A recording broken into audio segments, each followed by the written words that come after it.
Good morning. Fridays are okay, yeah, that's not our thing. Let's try this again.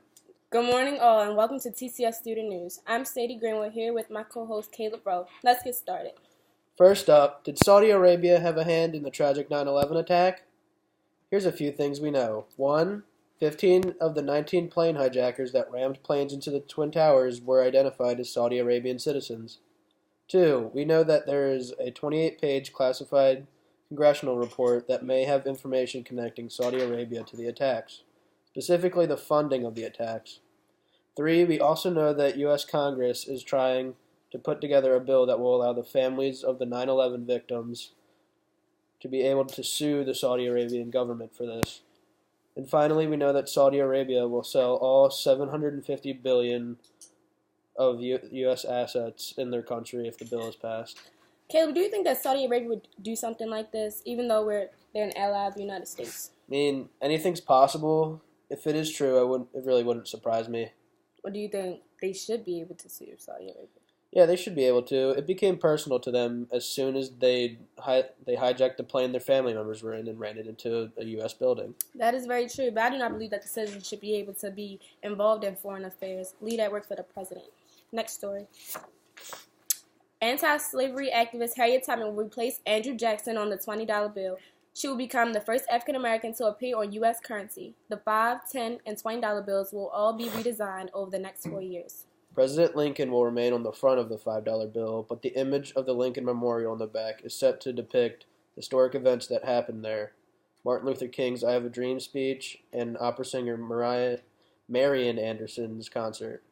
The back of the $10 bill will tell the story of the women's suffrage movement. It will honor Lucretia Mall, Sojourner Truth, Susan B. Anthony, Elizabeth Cady Stanton, and Alice Paul. Surely, this is one of the first steps to a change in our country. The United States has put sanctions on North Korea to stop them from developing any more nuclear weapons. Of course, their leader, Kim Jong-un, is refusing to listen. He has conducted multiple nuclear tests, including detonating a warhead deep underground.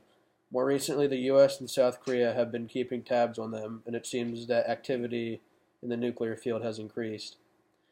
U.S. officials have stated that they are perfectly capable of conducting a fifth test any time now. South Korea is on high alert and preparing for any possibilities. Kim Jong-un has threatened the U.S. with these attacks before, and his father before him. Can we call his bluff? Who knows? Here's Jordan with the weather. Saturday will be the high of 70 degrees with morning showers. Sunday will be the high of 70, all sunny. So get outside and enjoy the weather. This week at TCS was fairly normal, with a few exciting factors. On Monday, Year 2 had CSI Lab, where we built batteries out of pennies and a few other materials. On Thursday, Year 1 had CSI Lab. We learned about the tragedy of the commons. For those who don't know, it's an economic theory of a situation where a shared resource system could easily be depleted by one or more selfish people. On Tuesday, the weather was finally good enough that we were able to go outside for gym. Finally. We played football with Mr. Eduardo's daughter as a special guest. On Wednesday, we had our art class with Mr. Miko, where we visited the BMA. We learned that in a few weeks, we will be presenting some of our artwork there. Isn't that exciting? Our work at one of the most culturally diverse, free, world-renowned museums. Now, for an add-on to TCS News, we would like to take the time to highlight one of the many volunteers that make everything possible here at the school. I sat down and had the pleasure to interview Ms. Peg. Ms. Peg is a resource developer here at TCS. She finds resources for the school. For example, she will help find grants for things like laptops and books for the students. She also gives individual student care to kids in the community.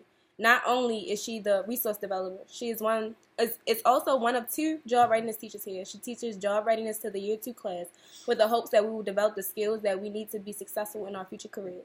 She is also the cook here at TCS. She has been volunteering here at TCS for about 11 years and has fallen in love with the ways of the school and for what it stands for.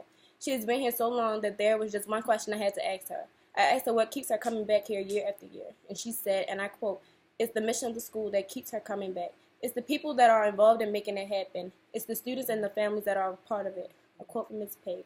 It gives me great meaning in my life and a chance to give back. It has been exciting to watch TCS grow over time and a privilege to get to know so many students and families. Thank you, Ms. Peg, for all that you do for us. Thank you for being a part of the TCS family.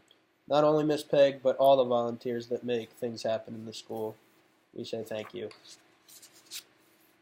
Now this wraps up this week's TCS Student News. See you next week.